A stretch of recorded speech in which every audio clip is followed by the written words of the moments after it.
You can tell when the Tory government is in trouble. It's when they come out to pretend to be conservative again or try to make a move or a new policy that is slightly more conservative. That's because they are freaking out about the election. So we have some good news, but we know the intention behind it was because it's reactionary. The government is freaking out.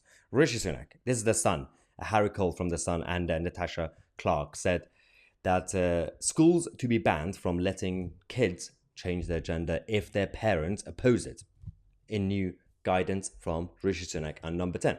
So, first things first, good. I'm happy. Well done. Parents come first. Logical policy. It should have already been in place. But let's not pretend that this is some sort of a genuine ideological conservative move.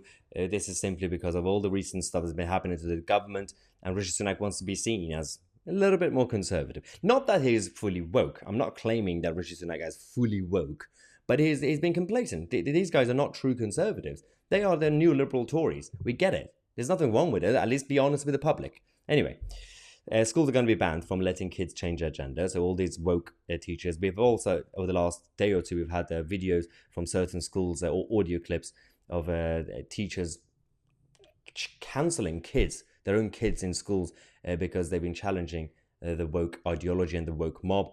Apparently you can identify as a cat and you can't really question it. That's basically the reality of the new world.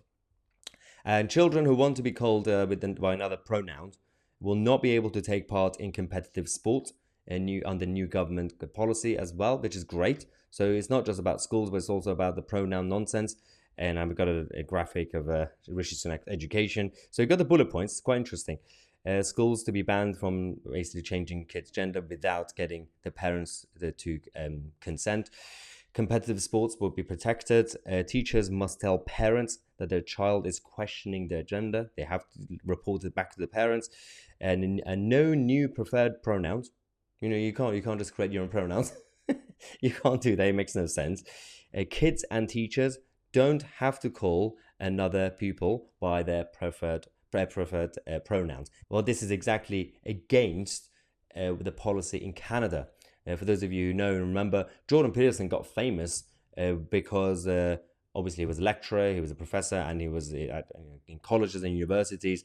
He was being challenged, or he was challenging the woke ideology, but Justin Trudeau's government put in place this law to cancel you, and you'll be persecuted if you don't call someone by their preferred pronouns. And that's why it became a huge deal. But now this government, our government here, luckily, fortunately, decided to change those policies to make sure that you can't really be cancelled just because someone else says you have to call me something else. Anyway, the heads of schools also must consider the mental effects on other kids before approving the gender change. So this is great. I'm not claiming everything's now perfect, everything's been solved. No, we still have a big issue with sex education in schools going slightly too extreme. We've had a lot of the LGBT activists being targeted, and because they've been obviously around schools and they've been invited by schools, which is really weird. But they keep claiming that this is just for awareness, raising awareness. But in reality, it's very, very inappropriate for kids to have those guys there doing whatever they do. So anyway, the new guidance is set to spark a fiery backlash from the gender lobby. The gender lobby is going to be angry, and other campaigners who will argue that it is up to children themselves.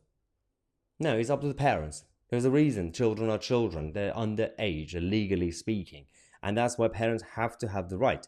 And I'm a libertarian. I don't really care what you do, what you call yourself, what you pretend to be or not pretend to be, how you feel. I don't really care. Respect. No, I don't care. The issue is when you enforce it on the rest of society, or where you try to persecute anyone who doesn't obey. And this is a big issue. It's blasphemy laws all over again. It's the same thing in the Islamic world on other issues. You can't really criticize. You can't even paint a photo of Muhammad because he has to be completely holy. Doesn't have a face, basically.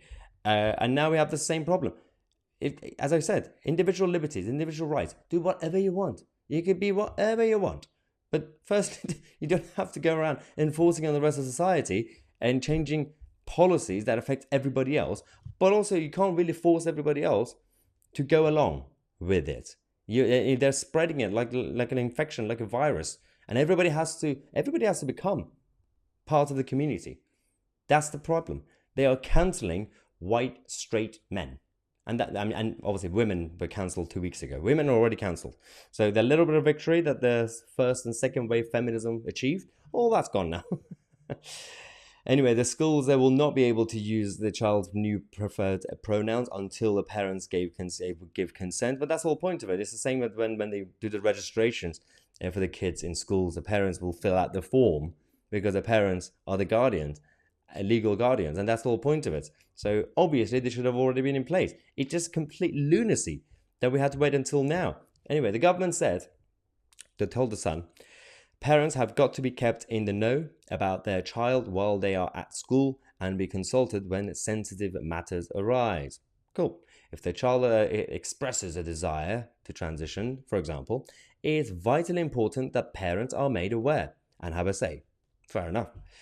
It's in everyone's best interest to ensure this happens so that the child is looked after, teachers are clear in how they must handle the situation, and parents know so that they can handle it appropriately and sensitively. The guidance will be crystal clear on all fronts. Great. Common sense. Now, I'm also happy about not just about the school issue, but also competitive sports. I'm glad that they've also included those important issues, so you don't really enforce things that will actually damage others, other innocent people who are working hard, for example, in competitive sport, in women's sports, and then they get left behind. And that's always been an issue. Now it's been addressed. So there is a backlash on this, the woke ideology. We're not claiming everything's now great. We're not claiming that this government is now suddenly conservative. But even if they do reactionary policies for the sake of freaking out about the election, as long as they do the right policies, I don't care. Just do the right policies. I don't really care why you're doing it, as long as it's the right policy. Now, let me know what you think of this great news. I'm Mahyar Tousi, and we are the media.